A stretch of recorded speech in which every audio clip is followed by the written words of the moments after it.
The other thing that you said there, which was at the tip of many people's tongues, is interest rates staying low. Yep. And I feel like many of the conversations I'm having in YouTube comments, and I don't tell anyone to go jump in the YouTube comments, but even clients that are coming and talking to me, having a quiet word, they are scared that interest rates are going to rise over the next 2 or 3 years. How could they possibly stay this low for as long as you're suggesting? And are these fears, are they unfounded? Like, what? Yep.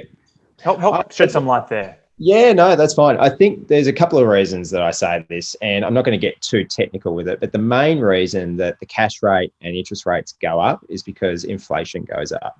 And there's been an enormous amount of talk in the media about inflation going up. And there is a risk if wages go up too much and other parts of the economy that drive inflation go up too much in terms of their costs, so utilities and other things like that, that inflation can spike. And I think in the short term, we will see higher inflation.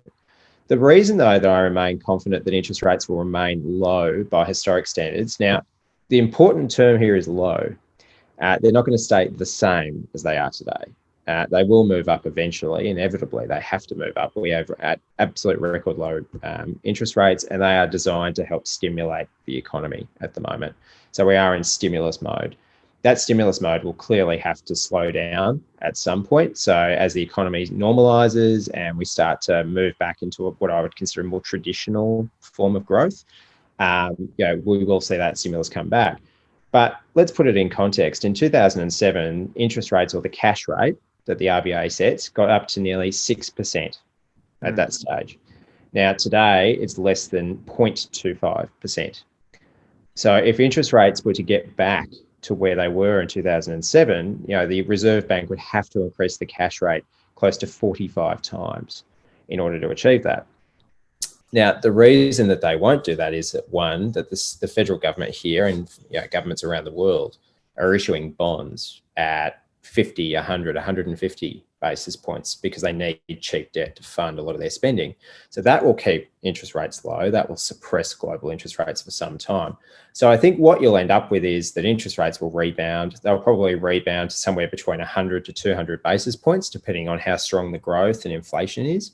But that's going to take a long time. And even the governor of the Reserve Bank came out and said, we're not thinking that interest rates will return to what we consider a normal, albeit low rate, for at least 4 to 5 years. So we are looking at least for the next 5 years at a very, very low interest rate environment. And that's a good thing. I think one of the big risks to the economy is that if interest rates get put up too quickly, we could burst the housing bubble because it will push up the cost of repayments. And that could then have flow-on effects to the wider construction industry and jobs and broader economic confidence. So I think there's a lot more money, and I always go where the money's going. And the money's backing a low interest rate environment at the moment. Okay, so it does sound like we are walking a little bit of a tight wire. It is a balancing act, and we're trying to make sure we don't go one way or the other way. And when you say low interest rate environment, next 5 years, what could that look like for the average investor when they're getting money out of the bank? What do you anticipate that could look like? Is it a normalized low rate environment?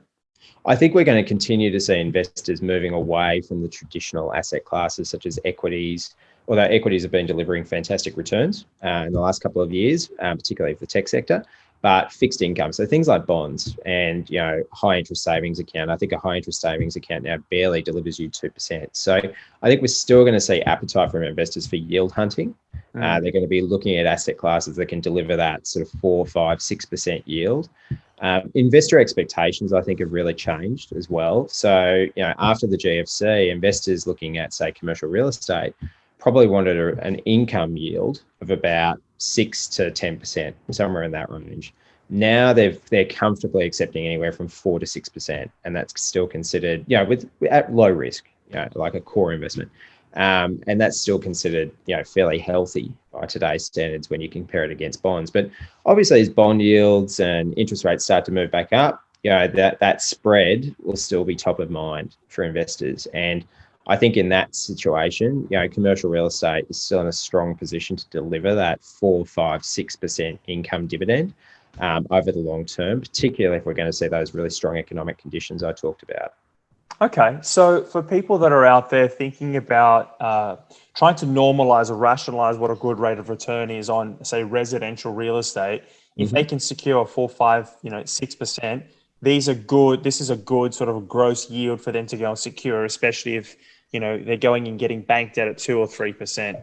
And just to sort of harp on a little bit here, because this really is a sore point to people's pockets and how they think about the future. If the banks are to create some, if they are to raise rates, 0.5%, maybe 1% over sort of the 5-year term, that could mean that what bank rates would be at that 4 or 5%, that could be a reasonable expectation is a 5-year projection. The retail rate. So, what you end up actually paying the bank. It'd be great if we just paid the cash rate. Yeah. But the retail rate would probably creep up to about 4 to 4.5% in that range. Okay. Which, as my parents' generation will tell you, is still incredibly cheap. They'll tell us about 18%. 17%. Yeah. I think, my parents were always telling me, and having parents that came through that generation of the 90s is always a great experience when you're looking at buying a house yourself. They always tell you that, always budget a 10% interest rate because that's what they got conditioned to. Yeah, I could tell someone's age by the comment that they leave. Someone will say 10% budget, some will say 7% budget, and then others, our generation are now saying, budget 5 or 4. 5, yeah, that's right.